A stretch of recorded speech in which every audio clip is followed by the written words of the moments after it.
We've seen what Russell doesn't like about Frege's attempt to characterize the semantics of ordinary language. He doesn't like the thought that we have to distinguish between sense and reference and concept and object, and the distinctions have to be exclusive ones.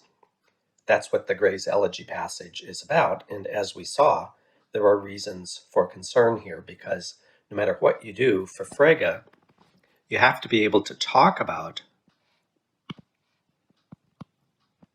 the sense of a term or a sentence. You have to be able to talk about these things because Fregean semantics is positing these senses. That's what the talk of the third realm is all about. There has to be a reality. I want to say there has to be, in some sense, this third realm. But of course, Frege is required to say, no, the third realm does not exist because the only things that exist are objects. Senses are not objects. Once you start thinking that way, it's easy to understand Russell's complaint that maybe this whole distinction between sense and reference, between meaning and denotation, is confused. And so Frege leads us down a path toward creatures of mystery, except they're not creatures. Senses are mysterious because we're required, in some sense, to talk about them in our theory, but we can't quantify over them. We can't say they exist. In fact, we're required to say they don't exist, because if they existed, they'd be objects. This is all mysterious, and Russell thinks this is completely the wrong way to start, so we need to start over. And for Russell, what we need is an account of the nature of propositions. So let's start thinking about this term. Propositions are something that's expressed by sentences in our language. It's possible that propositions are nothing but sentences in a language, but we won't start out assuming any particular thing about the nature of propositions, except two things. They're bearers of truth value, so propositions are the kinds of things that can be true or false. And second, they form the contents of some mental states. So 2 + 2 = 4 is a proposition, or that sentence expresses a proposition, and the proposition that is expressed can be the contents of something that you believe. Believing is a mental state, so we assume two things about propositions initially, that they are the bearers of truth value and the contents of thought. And then Russell wants us to think about what it takes for a proposition to have something as a constituent. So, not surprisingly, he's committed to the idea that propositions are complex entities of a certain sort. They are composed out of other things. What he wants to know is, what are these other things that they're composed out of? If you start doing logic the way Russell and Frege did, recall that we did two things. Language was divided into constants, denoted by lowercase letters at the beginning of the alphabet, and predicate letters, denoted by uppercase letters farther to the end of the alphabet. We could also subscript each of these so that we don't run out of letters. So we could say, more simply, predicates are going to be P1 through Pn, where n is however many predicate letters there are in our language. And our constants, doesn't matter what you pick, but suppose we like C because constant starts with C. We could say we've got constants C1 to Cm, picking a different variable because we're not committed to there being the same number of constants as predicate letters. But In our language, we've got both constants and predicates. Now, one way to think about these is the semantic value of a constant is an object. If we want to keep our ontology as simple as possible, we'll want our predicate letters to have as their semantic value sets of objects. And that's what our simple semantics for standard first-order logic does. It identifies some object or other with each of our constants, and it identifies sets, subsets of our domain of objects with each of the predicate letters. If we want to go a different direction and say, well, we're going to do that in our formal semantics, but the role of predicates is to express properties. And relations. When it's not a one place, some people think of properties as a one place kind of thing, and relations as a multi-place kind of thing.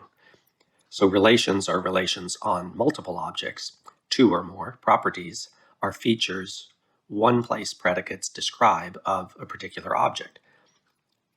So here would be a very simple kind of story about propositions. What are the constituents of propositions? Answer. Well, our semantics commits us to the existence of objects and properties or relations, if you think of a proposition as just a one-place relation. So if that's what our semantics commits us to, then propositions, which are semantic entities in virtue of taking a truth value or being capable of having a truth value, propositions should be structured entities made up of nothing beyond properties and objects. So we can think of a proposition. Let's use a neutral set of symbols. I kind of want to use the symbol for an ordered pair, but that would mislead. So let's say maybe propositions have objects in them, and maybe relations or proposition or properties. Propositions are structured entities composed of those things. Since that's all we have in our semantic theory from which we're generating a semantic account of propositions, it's hard to think of what else we could have in there. And that's how Russell is thinking about propositions. Propositions, in order to avoid the bad start that we got in Frege, where we begin by distinguishing sense and reference, Russell says, let's think of propositions more carefully and cleanly and not allow anything as a constituent of a proposition unless our semantic theory is already committed to it. So our semantic theory already has objects as semantic values for constants, and properties, perhaps properties. Properties are the semantic value of predicates, and perhaps a property just is a set of objects. That's a further step, so let's not take the last step. Maybe we'll do that later. But right now, you can't have anything in a proposition unless it's an object or a property. Fair enough, this sounds a little bit like Frege, who said what we've got are concepts and objects. But notice we don't have to talk about anything yet that we're not allowed to refer to. So we have properties and we have objects. And notice if we're going to talk about properties, if we end up identifying properties with sets, this will be really obvious. We can talk about sets. They're not like Fregean senses where there's no way to talk about them. We just talk about sets. We know what the identity conditions are on sets. We can refer to sets. There's no problem here. So all of the weirdness that came up by positing senses as some third realm of reality don't need to arise yet. If it arises, it's not going to be at this beginning point. So Russell says propositions are structured entities, and we need to talk about what can be included in these things. And all we've got are objects and relations. That's where we start. All right, that's the beginning point. We delimit what kinds of things can be in here. Now, among all of the objects and relations that there are, which ones go into propositions for which sentences? And that is where Russell turns to epistemology. He says, our metaphysics should mesh with a decent epistemology, so our theory of propositions is going to advert to our capacities for knowing about what's in a proposition and what it says. This is not an unusual starting point because when you know the meaning of a sentence, you know what its truth conditions are. So there's something about the things that are constituents in the entity that carries the meaning of a sentence in it with something we know about. And Russell's going to exploit that. So here's a first summary paragraph to sum up our whole discussion. We began by distinguishing two sorts of knowledge of objects, namely knowledge by acquaintance and knowledge by description. So let's stop right there in the quote. What's he talking about? Well, some things you know about directly and some things you know about indirectly. That's intuitively obvious. Now, exactly what to do with this distinction isn't quite clear. But it's fairly common for somebody to say something like, I had heard about you, but now I can see for myself. The first one is knowledge by description, obviously. The second one adverts to something different. I can see for myself. In fact, we often say that. Part of curiosity is not just knowing the features of something, but knowing them in person, so to speak. My favorite example is suppose you get told that your neighbor is a crossdresser and you have a certain fascination with things of this sort, with strange sorts of human behaviors. Okay, so you're curious. So you know that your neighbor is a crossdresser. Big deal. You might say, but I want to see for myself. That's a different kind of knowledge. You know something by description, but you want direct acquaintance with the fact in question, rather than just descriptive knowledge of the sort that you have from testimony. Okay, that's fine. So back to the Russell quote. Of these, it is only the former that brings the object itself before the mind. Now remember, propositions are both bearers of truth value and items that are the contents of mental states. So what you can think of Russell doing here is saying, look, if propositions are going to be the contents of mental states, there's going to be a limitation on when the object itself can be a constituent of the proposition. An object can be a constituent of a proposition only when you know about it by acquaintance. So only when you're acquainted with the object is it a constituent of the proposition in question. So if you stop and think about most of the names, most of the constants in natural language, it turns out that their semantic role is not going to be to put the object that they refer to into the proposition that you're considering or entertaining or believing or whatever. So for example, think of Aristotle or Plato or St. Augustine or Anselm or Descartes or Kant. Are you acquainted with these people? Do you have knowledge by acquaintance of these individuals? The answer is clearly no, because you've never met any of them. All of them were dead long before you were born. You couldn't have knowledge by acquaintance. You could have knowledge by description, perhaps, but you don't have knowledge by acquaintance.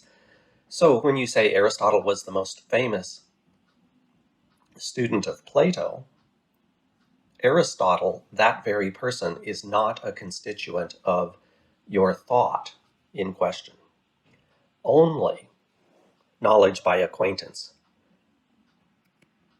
could put the object itself into the proposition that you are entertaining or considering. Then he says more. He has certain views about what we're acquainted with.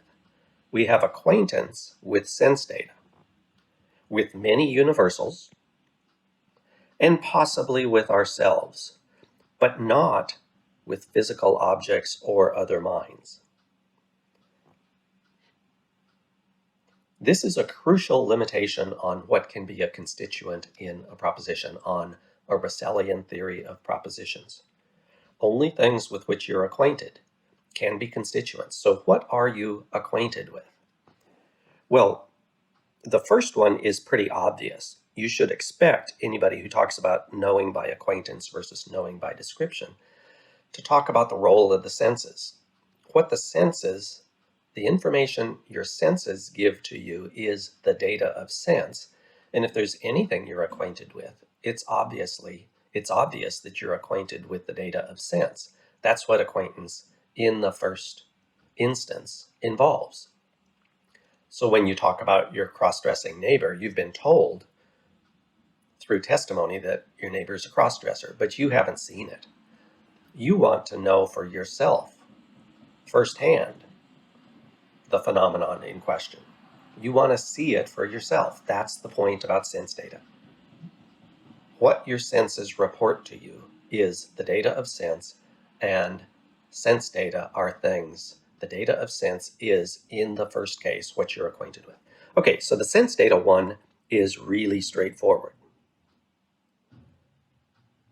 Russell's theory of the constituents of propositions has to go beyond that, though, because if all you're acquainted with are the data of sense, it's not clear that you're going to get a very complete theory of propositions. And in particular, what are you going to do with predicate letters? Predicate letters express properties or relations. Russell prefers the other language of universals. So he's a realist about these properties, at least in this way of talking. And he says we are acquainted with universals. Now, this requires further theorizing in epistemology to explain how this could be true. So let me just say something about how that's supposed to go. So Russell is an unremitting empiricist, much like Hume. Some people say Russell is just Hume on logical steroids. In any case, if you're an empiricist, you have this, there are certain sensory properties, like, who knows what they are, but color properties are a very natural one to take as basic sensory properties. Things like being a Coke bottle. That's not a sensory property because you have to know all sorts of things conceptually in order to see something as a Coke bottle. But there are some basic sensory properties, let's assume, and color properties are going to be among them. Maybe shape properties as well are among them. An empiricist undertakes the burden of explaining how we acquire this concept or how we become acquainted with this property on the basis of sense perception alone. The standard line is going to be something like this. Well, sometimes in the very experiencing itself, you acquire the concept. Maybe that's a good theory, maybe it's not a good theory, but you're going to have to say something about that. In any case, if you can get a good empiricist story about how you can acquire a concept, a color concept, or some other basic concept through sense experience, then Russell is going to be able to claim, well, yeah, now we have direct acquaintance with many universals.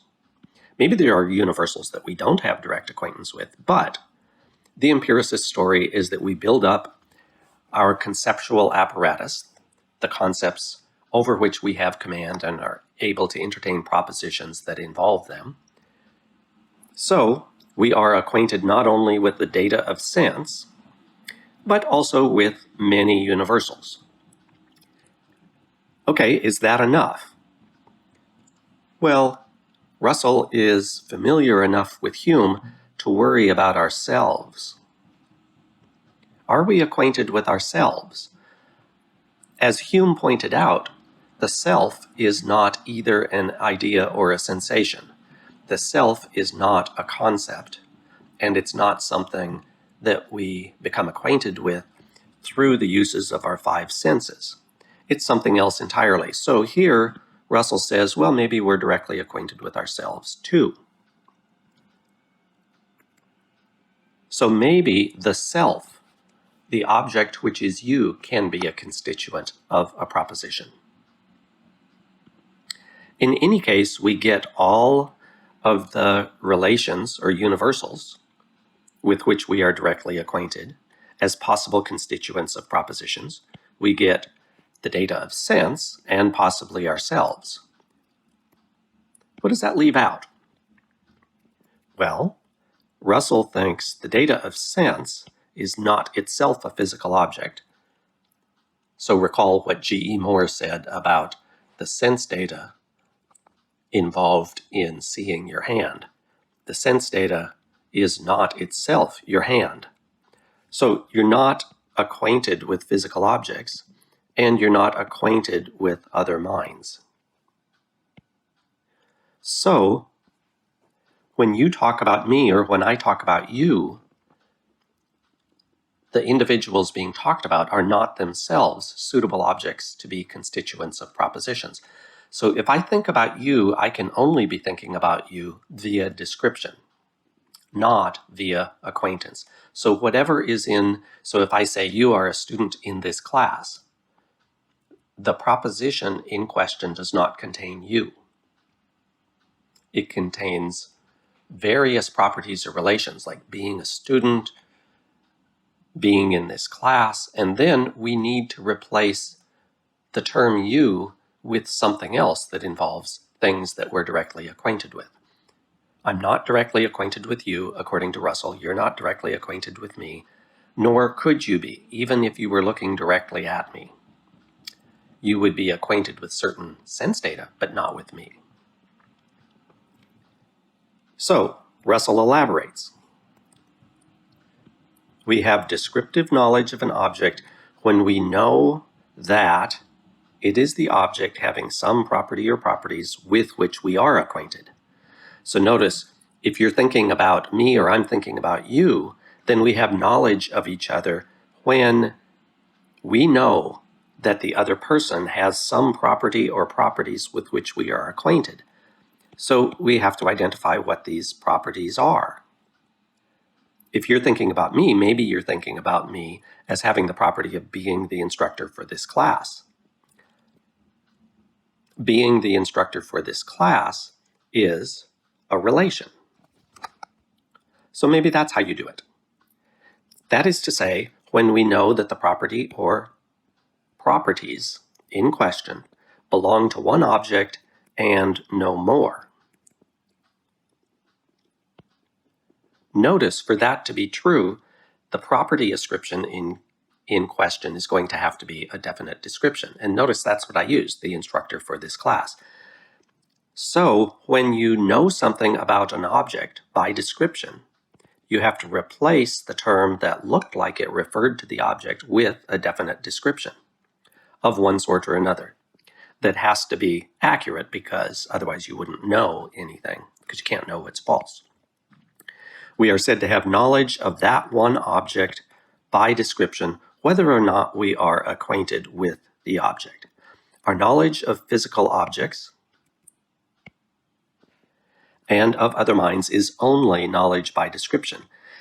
The descriptions involved being usually such as involve sense data. So you'll have definite descriptions and usually something about sense data. When I said the instructor of this class may be the relevant definite description, you didn't replace everything with the definite description that involves sense data alone, but perhaps when you think more carefully about that description, you'll end up having to replace it with something that does contain sense data alone. In any case, here's the conclusion. Here's the Russellian theory of propositions. All propositions intelligible to us, ones that we can grasp or entertain or hold in our thoughts, whether or not they primarily concern things only known to us by description, are composed wholly of constituents with which we are acquainted. For a constituent with which we are not acquainted is unintelligible to us. So that's the nature of the Russellian theory of propositions. We talk about what the constituents are, and then we delimit what the constituents could be for any proposition that is capable of being in our thoughts. So, points to note, every proposition which we can understand must be composed wholly of constituents with which we are acquainted. Now, why think that? Russell thinks he needs to argue for it, but he doesn't think it's a complicated argument at all. The chief reason for supposing the principle true is that it seems scarcely possible to believe that we can make a judgment or entertain a supposition without knowing what it is that we are judging or supposing about. The idea here, it almost sounds like what he's saying is the chief reason supposing the principle true is that it makes no sense to think it's false. But what he says is, suppose you're making a judgment or entertaining a supposition, but you don't know what its constituents are. That's an absurd position to be in, Russell thinks. So, if you're going to judge that a certain car is red, you have to be acquainted with the property of being red. How could you be judging it if you weren't acquainted with it? Notice that there's a bit of slippage, because the argument for the claim has to be that it's scarcely possible to believe that we can make a judgment or entertain a supposition without knowing by acquaintance what it is that we are judging or supposing about. That's what we needed to claim here to make this argument work, because there are two kinds of knowledge. What if you just know by description what it is that we are judging or supposing about? Why wouldn't that be good enough? If that were good enough, then this claim would be false. Maybe it's best to view Russell as giving a slightly elliptical argument where he just dropped the crucial phrase. But perhaps as well, he doesn't really have as compelling an argument as he thought he had, because it's not mere knowledge. Perhaps we can grant that you got to know what you're talking about or thinking about or supposing about. Why do you have to know it by acquaintance? Okay, so the argument is not compelling as stated. But let's look at a restatement of the principle. Maybe it'll look a little more interesting once we restate it. Whenever a relation of supposing or judging occurs, the terms to which the supposing or judging mind is related by the relation of supposing or judging must be terms with which the mind in question is acquainted. That's a restatement of the principle. This is merely, now let's see, is this right? This is merely to say that we cannot make a judgment or a supposition without knowing what it is that we are making our judgment or supposition about. Notice he did precisely the same thing here. He dropped the reference to knowing by description or knowing by acquaintance and just said knowing, and thinks, once again, that he's saying exactly the same thing. And then he does the self-evidence argument. It seems to me that the truth of this principle is evident as soon as it is understood. I shall therefore, in what follows, assume the principle. This is not compelling because 2 times here he has dropped the qualification that the knowing in question has to be knowing by acquaintance. So we should be suspicious, even if we like the principle as he stated it without the qualification that it's knowledge by acquaintance. You might still wonder whether it's compelling that propositions have to be composed wholly of constituents with which we are acquainted. He then applies his theory to talk about names, and he uses his Julius Caesar example.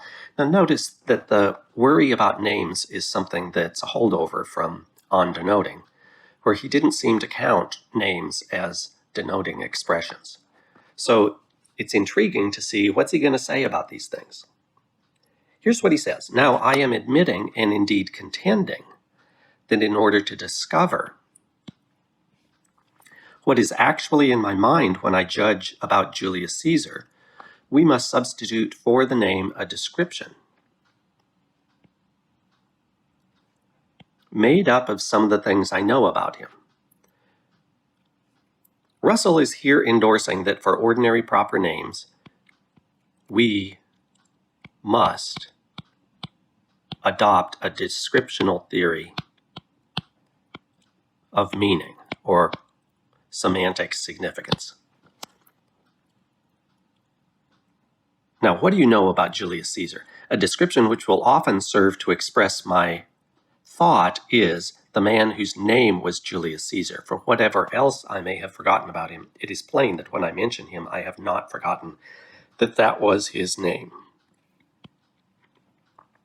All right, now I'm going to complain about this claim, but it's important to understand why Russell thinks he needs to make this parenthetical remark.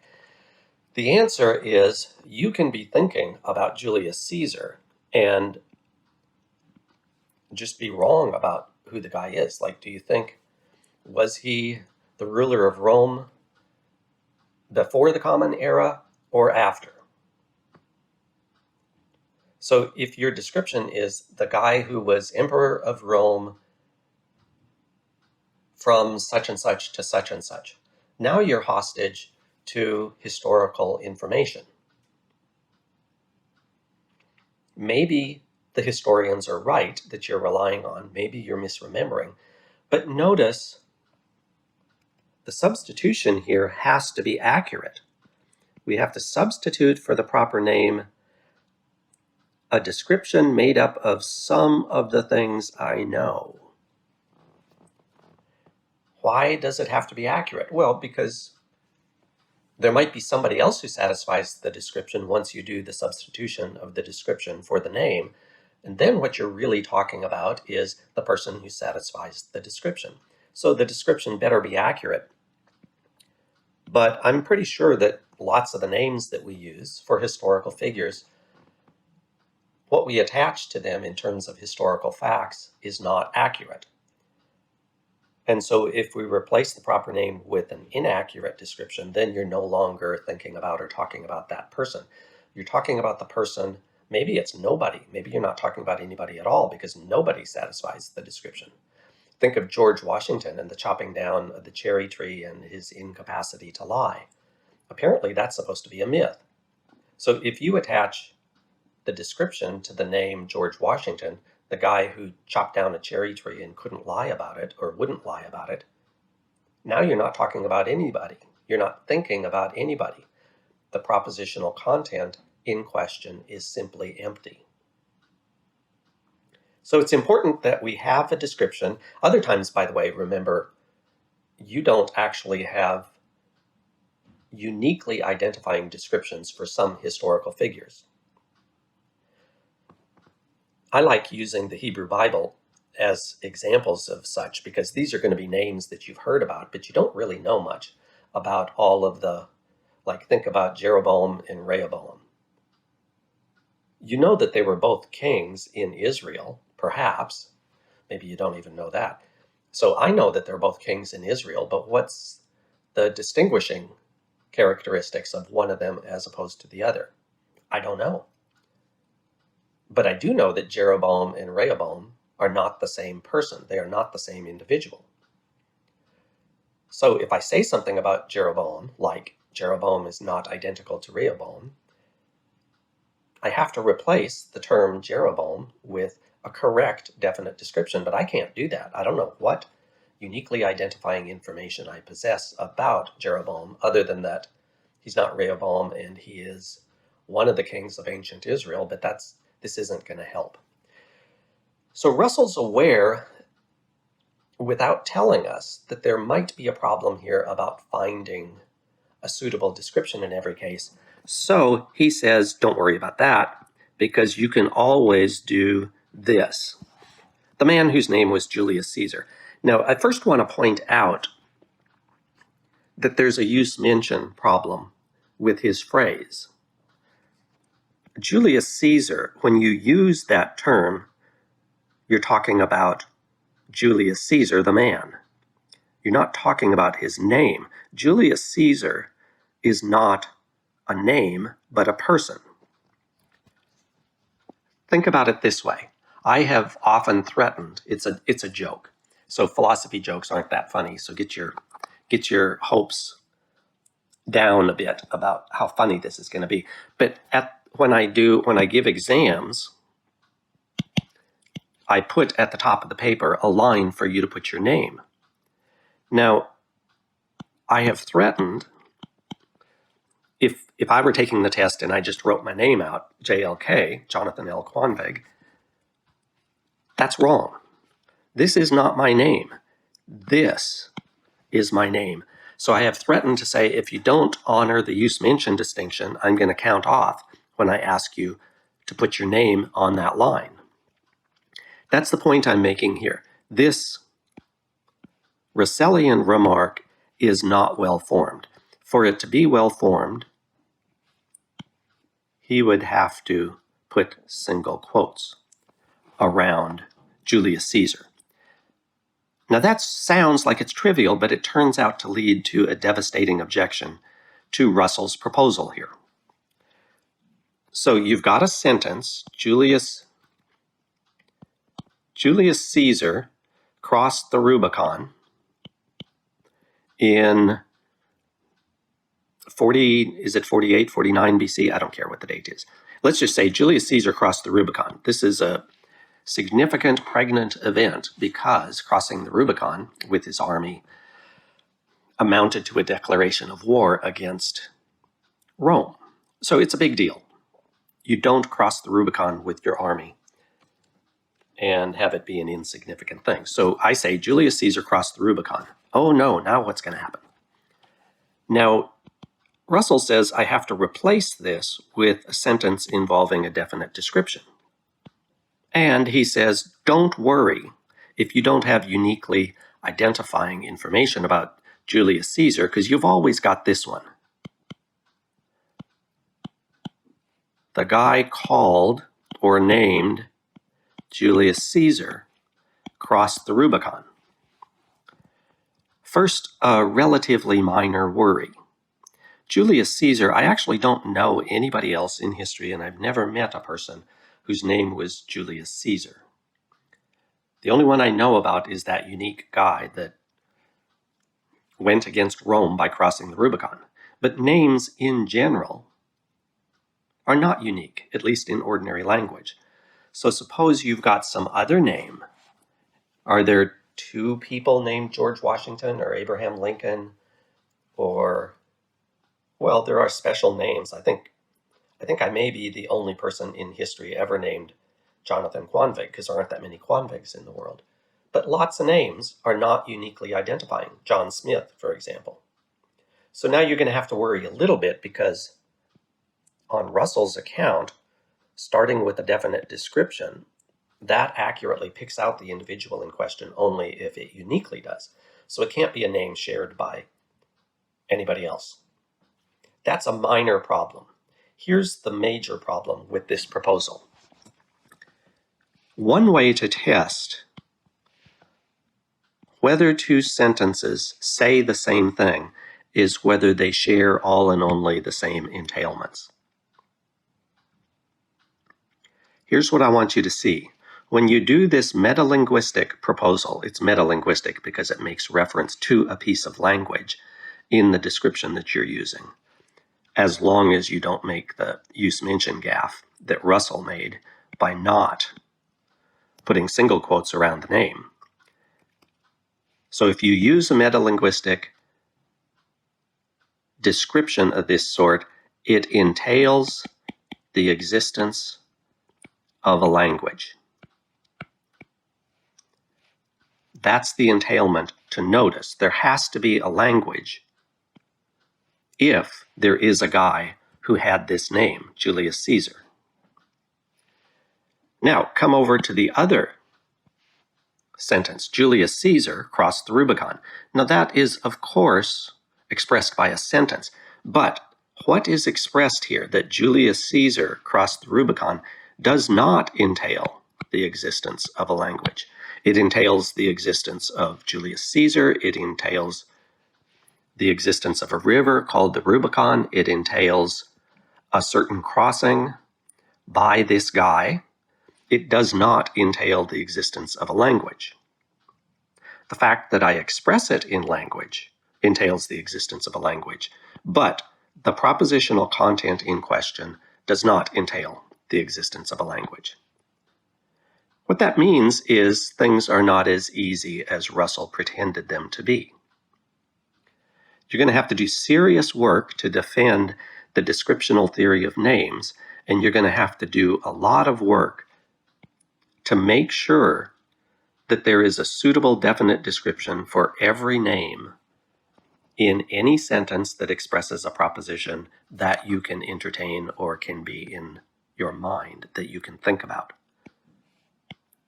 So you can think about Jeroboam and Rehoboam, and you can't do this philosophical sleight of hand by talking about the person named Rehoboam or the person named Jeroboam. That's a mistake because it generates a new thought that has different entailments than the one you began with. Hence, they cannot be identical. So now you got to go down the road of trying to locate an accurate, definite description for each of the two people. That's a theoretical project that takes lots of work. Russell didn't do it because he thought he could get by with this cheat. You can't get by with this cheat. You got to do more work than that. In any case, where does he go after talking about names in Julius Caesar this way? The denotation, or as we talked about it when we did Frege, the reference, the referent, the thing referred to or the object denoted, is not a constituent of the proposition, except in the case of what he calls proper names, of words which do not assign a property to an object, but merely and solely name it. And I should hold further that in this sense there are only two words which are strictly proper names of particulars, namely that and this. So you've got ordinary proper names like Julius Caesar, Rehoboam, Jeroboam, and then let's call them logically proper names. A logically proper name puts the object denoted in the proposition that you're considering.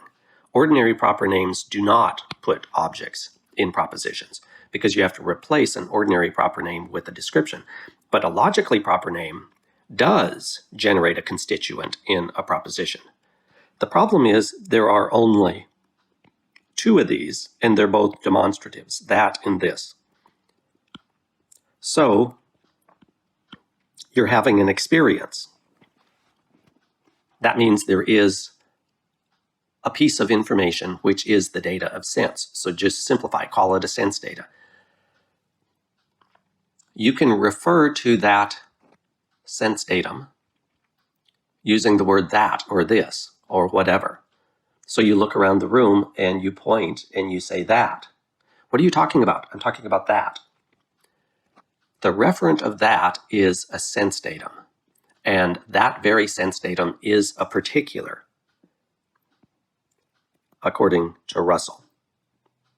It is the thing referred to by the word that or this. So notice what you have to do to get this to work. That and this cannot refer to the standard objects in our environment. So I've been talking about my coffee cup. So let's go back to my coffee cup. It's sitting on my desk. So I point at it and you say, what are you talking about? And I say, I'm talking about that. And I point at my coffee cup. And it's real clear to you what I'm pointing at. The coffee cup is not the referent of the word that or this. If I picked it up and held it up to you and said, I'm talking about this, The word this would not refer to the coffee cup. It would refer to the data of sense that I'm experiencing at this moment. That's a little bit subjective, wouldn't you think? I mean, how do you know what I'm talking about? Because you don't have access to my data of sense. You only have access to your data of sense. So it's a little bit awkward, but this is what you might expect from an empiricist. This and that do not refer to objects, but rather to the data of sense. And then those data of sense can be constituents in propositions, but nothing else that would count as the denotation of an object could be a constituent.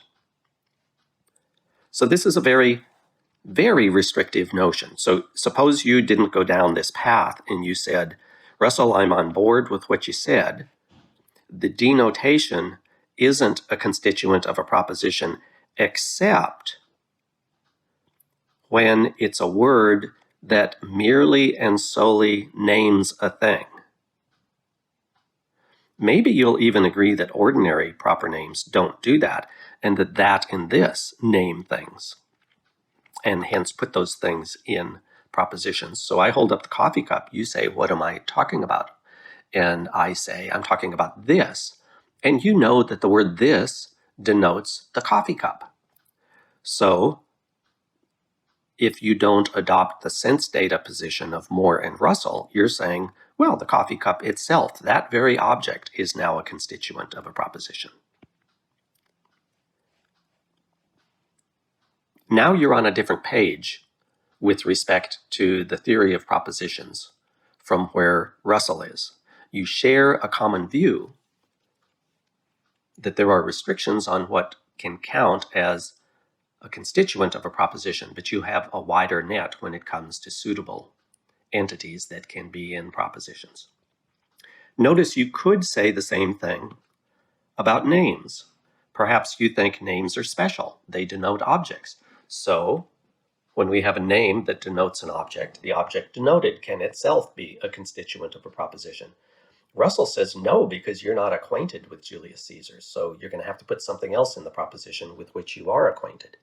Maybe you're moved by that, or maybe you think, no, I don't think that's the way it's going to work. In any case, those are the options. We still have a general Russellian structure for what propositions are like.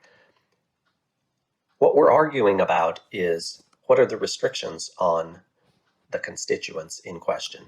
When can a thing or a relation or a universal enter into a proposition? Russell has a restrictive view. You might think we shouldn't be this restrictive, but in any case, Russell's is a restrictive view, limiting constituency in a proposition through the notion of acquaintance. So what is this notion of acquaintance? Here's some of the things Russell says about it.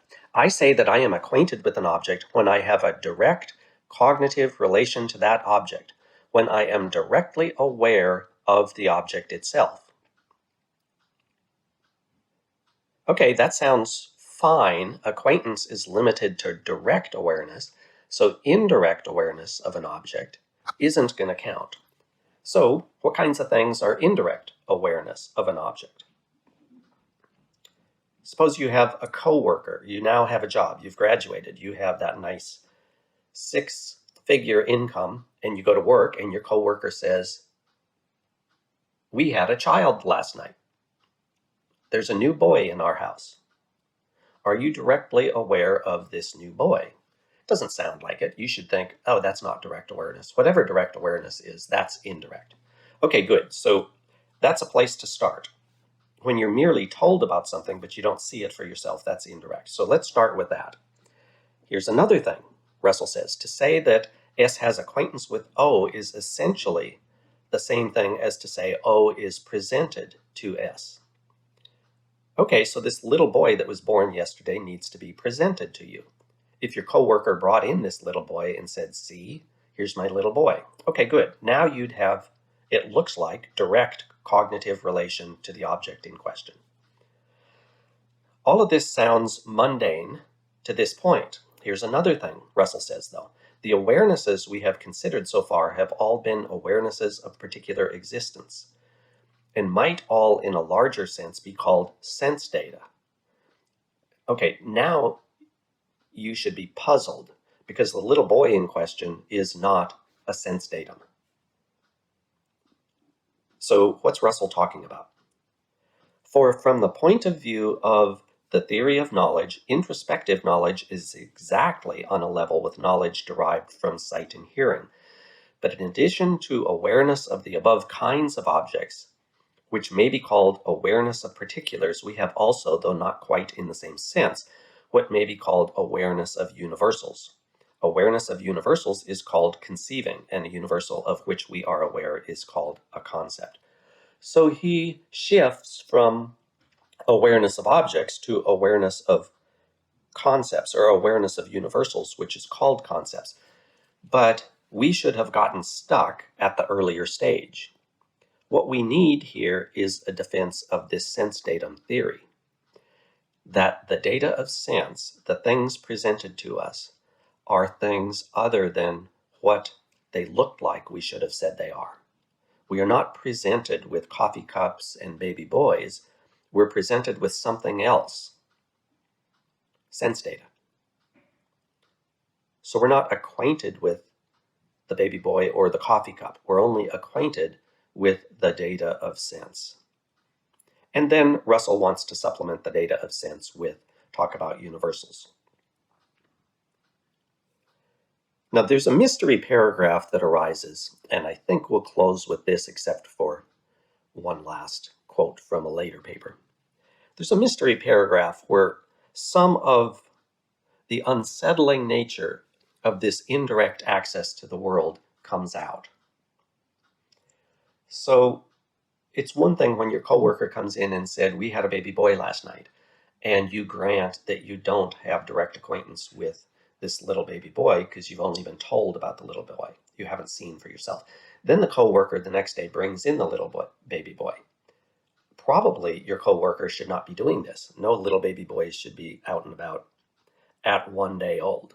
But in any case, you have an irresponsible coworker who brings in the little baby boy and says, "Here's my little baby boy. Now, what are you acquainted with?" Do you have direct acquaintance with the little baby boy?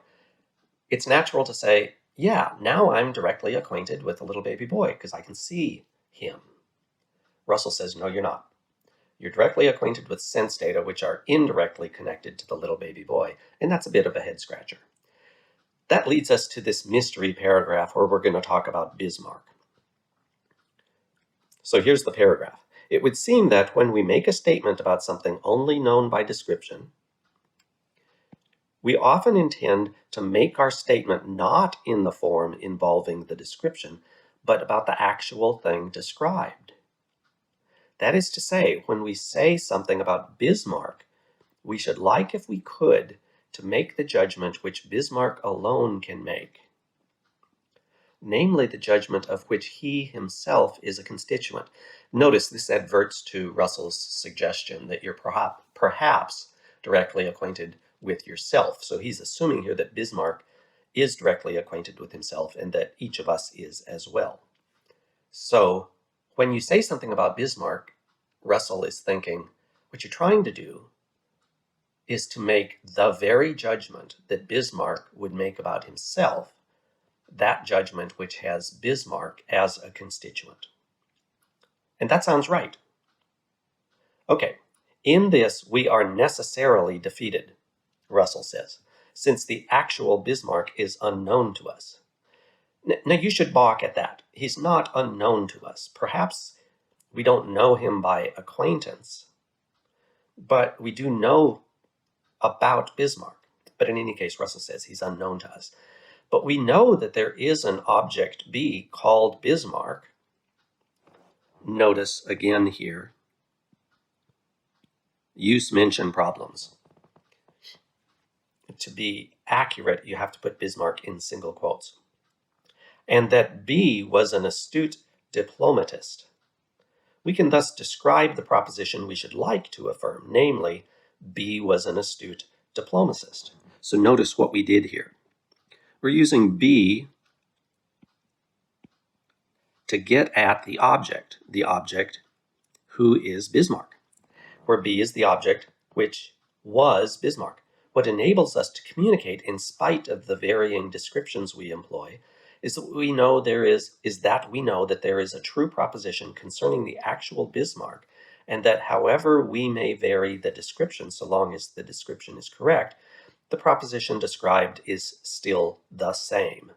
This proposition, which is described and is known to be true, is what interests us. But we are not acquainted with the proposition itself, and we don't know it, though we know it is true. Now, why is this mysterious? It's mysterious because there's too many things floating around. So start with the proposition. There are too many propositions floating around here. Start with this proposition, the proposition expressed by that sentence. Let AD be the property of being an astute diplomatist, and let B be the constant which names Bismarck. This is the way we represent the sentence in standard first-order theory. So now we ask ourselves, tell me about the constituents of the proposition expressed by this relatively simple atomic formula. And the answer is you can't put in, let's use capital B for the object. This is Bismarck. And then we'd have the property of being an astute diplomatist, which is probably the property of being astute and the property of being a diplomatist. I'm not sure that's the right thing to do, but this is a nice acronym because Russell says this is very bad. Bad idea. Why is it a bad idea? Because you're not acquainted with Bismarck. So we can't do this. What can we do? We can replace the sentence with which we started with another sentence which just has variables in it. There is an X such that X is an astute diplomatist and X satisfies some description or other, and nothing else satisfies D. So we have to do this replacement. Notice as well, this raises a problem of communication. Whatever description we put in has to be correct, but what forces your correct description to be the same as mine? Nothing. So suppose you use description 1, I use description 2, and the Russellian replacement then lands us with two different propositional contents being expressed. How does communication occur? So I've got a description for Bismarck, and you're going to inform me that Bismarck was an astute diplomatist, and I didn't know that already. How is it that I come to know that Bismarck was an astute diplomatist from your saying that Bismarck is an astute diplomatist? Because after all, the propositional content of your utterance is one proposition, and the information that I glean is a different proposition, and it's not the same one. So how is it that I learn from what you say the proposition that I come to believe? Well, Russell says, oh, don't worry, because there is this proposition that Bismarck believes of himself, or would believe of himself, that contains B as a constituent together with being astute and being a diplomat. There is this propositional content which Bismarck can access. And what enables communication is that there is a true proposition that's the same. The true proposition which you are trying to get at by entertaining P1 and the proposition that I'm trying to get at by entertaining P2. Now call this proposition PB. I thought we were just trying to describe the contents of my thought and the contents of your thought, but now it turns out There is a true proposition concerning the actual Bismarck. However we vary the description, the proposition described is the same. This proposition, which is described and known to be true, is what interests us. But we are not acquainted with that proposition and do not know it. And then he says, though we know that it is true. This is very strange. What is this knowing that it is true? So suppose you know P and you don't know that it is true that P. That's an extremely strange position to find yourself in. I suppose it's possible if you lacked the concept of truth. But here's a simple fact about truth. This is a necessary truth. P, if and only if it's true that P. Snow is white if and only if it's true that snow is white. Those can't come apart.